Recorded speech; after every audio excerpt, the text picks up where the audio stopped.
Luke. All right. It was a tough time for Arizona football this past week. But you know what? That comes and goes. But you know what? You back the A. But Arizona basketball is here as well. We're going to get to all of that coming up. Let's get started here on Locked On Wildcats. You are Locked On Wildcats, your daily podcast on the Arizona Wildcats, part of the Locked On Podcast Network, your team every day.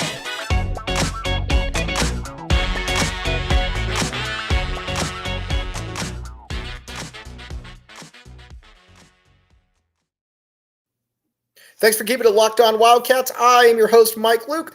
All right, now I've got a lot to get to this show. We're going to talk about some Arizona football, some Arizona basketball. Arizona basketball is here, by the way. But first, we got to rehash what happened up in Salt Lake City against the Utah Utes. There's really no other way to put it. Arizona was somewhat exposed against the Utes, and honestly, I don't know that should have been a huge surprise. When you look at Utah, when you look at what they've been able to do, the one thing that's very impressive about them is that they've been able to sustain and continue to get better under the leadership of Kyle Whittingham. Kyle Whittingham has done an amazing job up there, and he is incredibly impressive with what he's done. The one thing that's been amazing though is that he's been able to get a team that is big, that is physical, and doesn't do dumb things. And honestly, that's kind of what Arizona should be striving for, in my opinion. Arizona should be striving for a team that plays really well. And you know what? Maybe isn't the most talented in the world, who knows, but also has the ability to be able to, not beat themselves, go into games and be pretty talented while they do it. One thing, though, that I think is fascinating about the game up in Utah is, first, the Pac-12 officials, they made their feelings felt. They're taking away a Michael Wiley touchdown where they said that his hand hit the pylon before the ball. I have never seen that in my life, nor do I think that I will ever see that again. That was a very, to put it mildly, that was a fascinating, decision right there. But what also, though, you also saw too that Arizona right now is kind of at the point where you're just not quite, you're not good enough to be able to do dumb things. And Arizona fumbled the ball 7 times against Utah. When you're playing a top 15 team in their environment, you can't be fumbling the ball 15 times. That just, quite frankly, that just can't happen ever. 15 times. You can't fumble the ball 7 times. Jayden de Laura looked out of whack. I'm a big Jayden de Laura guy. But when he doesn't play well, Arizona's going to struggle, and there's no way around that. There was a lot of head-scratching plays, too, when it's 3rd and 1 and you're chucking the ball deep. You don't need to be doing stuff like that. And that, quite frankly, that doesn't work, and nor quite frankly, nor should it work. It was a desperation play right there. And even when you got your best player, Jacob Cowing, not playing well, and I think on top of that, not only did he not play well, he also kind of had some bad body language on the sideline as well. That wasn't a good look. Noah Fifita gets in the game, and Fifita, again, there is something to Noah Fifita, and we're going to talk about him a little bit more later on in the week. But you also saw, too, that as Utah, to me, is the premier program in the conference because, again, they might not be as talented as some other, maybe your Oregons of the world, but every single year, game in and game out, you know exactly what you are going to get when you play Utah, and that's a big physical team that, again, will not make mistakes and will not do stupid things out there. I'm a big fan of Kyle Whittingham.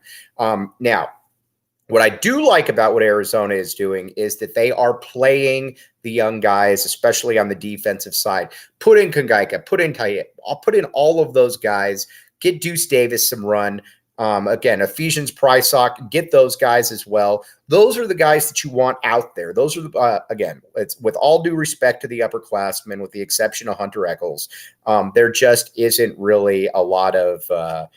There just really isn't a lot of talent. There's just not a lot of talent there. And you get guys that try hard for sure, but there's just not a ton of talent right there. So we'll find out exactly where these guys are. But like Jedd Fisch said today at his presser, Jedd Fisch said that he is going to, when these guys were recruited, he said these are going to be a big part. These are going to be a big part of what Arizona does going forward. And they knew when they were recruited that they were going to come in and they were going to be asked to play. And I think that was part of his pitch, is that you want guys that are going to be able to come in and play and are going to embrace being able to play.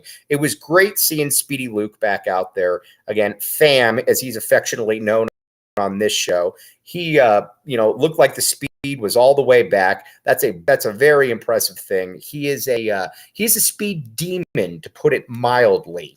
And he also, but as some of the coaches have talked about before too, he's also football fast. And there's a big difference between being track fast and being football fast. Speedy Luke is both. And when you watch him, he can make guys move. He can get out. He can make guys miss. He can get out. He is a true he is a true guy that can, totally break the top off of a defense, whether he's in the backfield, whether he's playing from behind, or, whatever he's doing. Speedy Luke is generally going to be the fastest guy out there, and he's got an elusive factor to him as well. And that elusive factor is, I think, something that you either have or you don't. We've seen guys here that are very, very fast, but they can't really make guys miss. You think of a TJ Johnson, heck, you think of a Chris Henry back in the day, guys like that. But this guy is a little bit different. This guy is he's going to be a problem going forward. And again, we've talked about it before, but when you've got that young receiving core out there that they do, there's a lot to like about these guys. There is a lot to like. And I think that's what's exciting about this team going forward. Again, we'll find out exactly what they're made of, but I think it's going to be a really tough game against UCLA coming up this week. I'm not sure how well they match up with UCLA, but you also have a couple winnable games coming in. You've got Washington State, and you've got the you've got Arizona State University, which Arizona can win both those. I'm not saying that they are going to win both of those, but Arizona definitely has a chance of winning both of those. And I think that's where we are kind of at right now in the grand scheme of things. Now, I think with the rest of the conference, though, when you look at it, you're thinking to yourself, all right, well,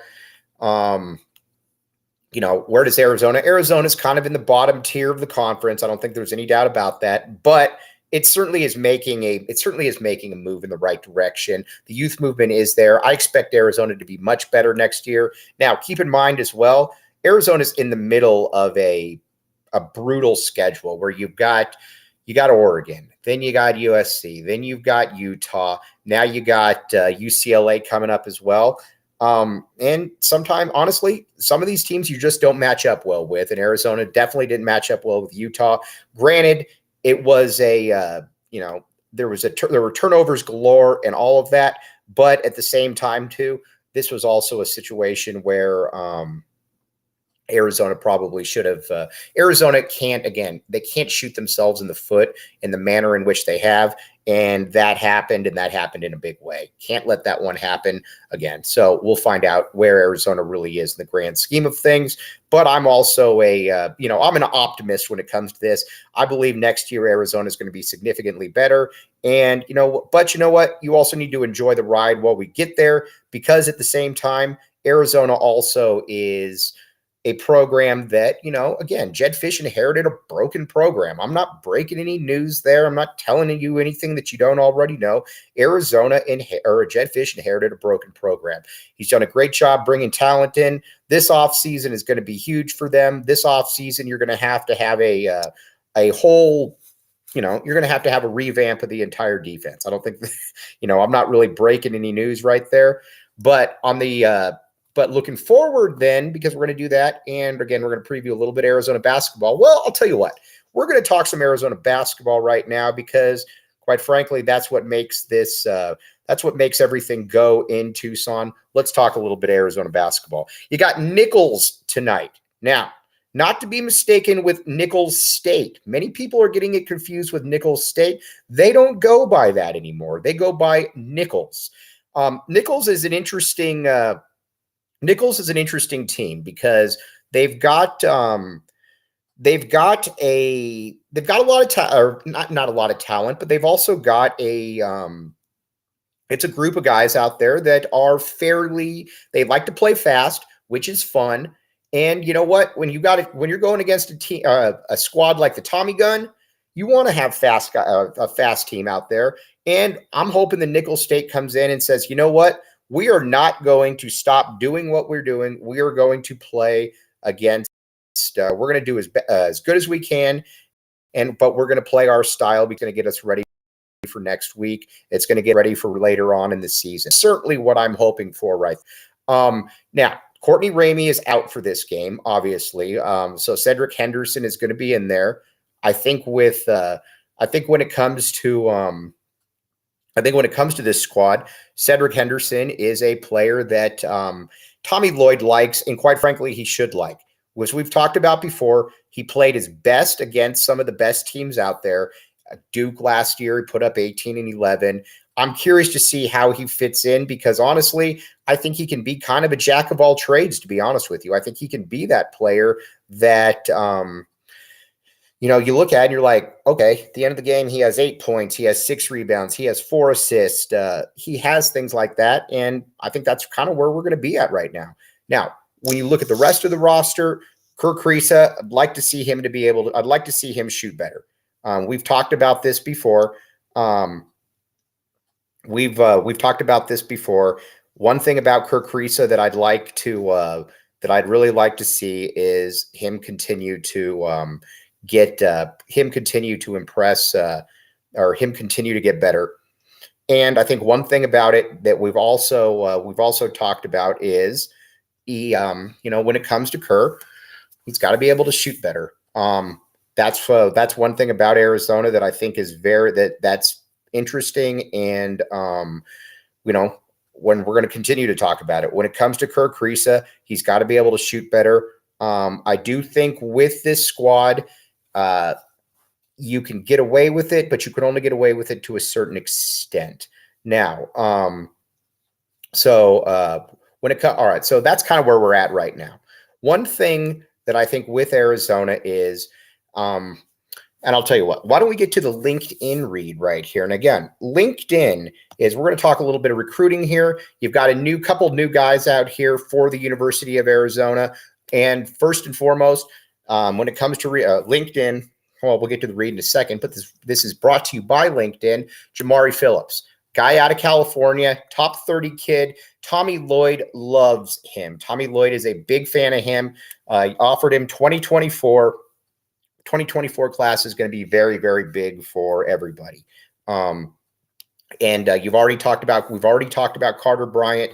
He's going to be a big part of getting in that class. 2024 needs to be a big class for Tommy Lloyd. We've talked about this before. He's got to be able to get some guys in there who are able to, who are able to move the needle a little bit, for lack of a better term. You're going to get some transfers. There's no doubt about that, but you're also going to have to get some other players as well. And I think with this squad, the one thing about them is you've got to look at them, and you've also got to think to yourself that where is that next level 5-star type kid going to be from? Because again, Tommy Lloyd has done a great job in the transfer portal. But also kind of where we're at though, is that he's got to be able, he's missed out on some kids. He's missed out on some 5-stars, and he's got to be able to do a little bit better in that regard, I think. But again, I'm a huge fan of Tommy Lloyd. He's an A+. We're nitpicking here, but that's kind of where you're at with the recruiting perspective right now. Now, when it comes to LinkedIn is where you get everything. Everybody knows about LinkedIn, and there's a reason that everybody knows about. There's a reason that everybody is in on LinkedIn at this point. And the reason everyone is in on LinkedIn is because everyone knows somebody that got a job from LinkedIn. And I think there's a reason why, because it works. Everybody knows. Again, if you're looking to hire somebody, LinkedIn. If you're looking to find a new employee, LinkedIn. That's where it's at. Again, people This is where it's at. LinkedIn, check it out.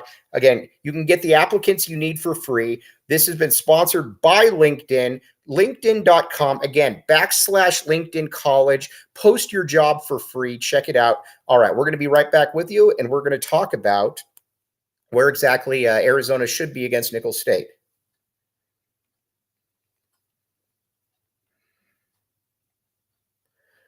Okay. Welcome back to Locked On Wildcats. I am your host, Mike Luke. Nicholls State is here. Again, Courtney Ramey is out. This segment, though, is brought to you by BetOnline. BetOnline Sportsbook. If you're in on betting, this is where you want to go. Arizona right now has a squad. Arizona has a squad that has a lot of different guys on there. And I think what's fascinating about where we're at is that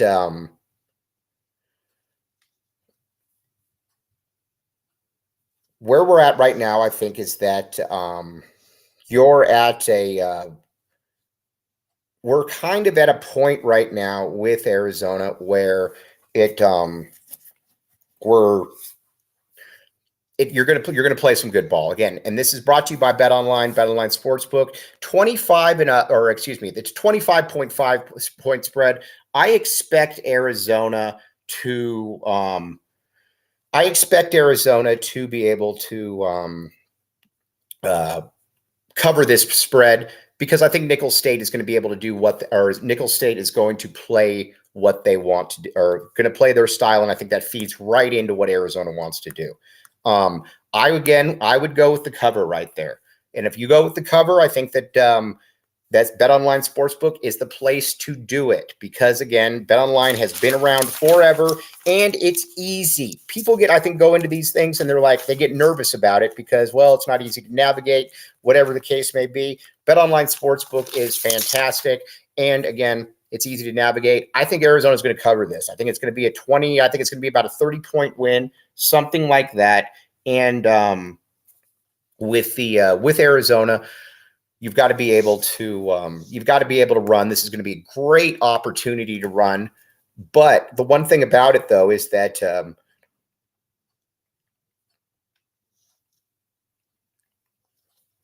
where exactly, though, who's going to be that guy? We've talked about it up front. Is it going to be a Julius Tabellis? Is it going to be Umar Ballo? Is it going to be Henry Vasar? Is it going to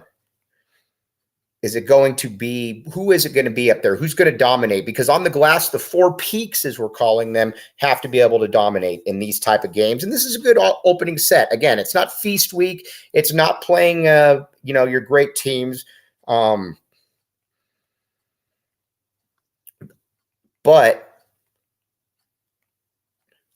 this is an opportunity, though, for Arizona, I think, to be able to make some headway right now. So we'll find out exactly where Arizona is in the grand scheme of things. We're going to take a quick break, but again, the BetOnline Sportsbook, that's where you want to be. Check everything out. We'll be right back with you. We're going to break everything down and get moving.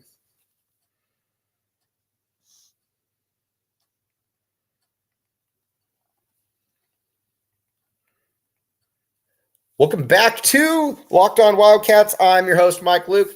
All right, now we're going to talk a little bit more predictions here. I'm going with something like 92 to 71, or excuse me, 92 to 61.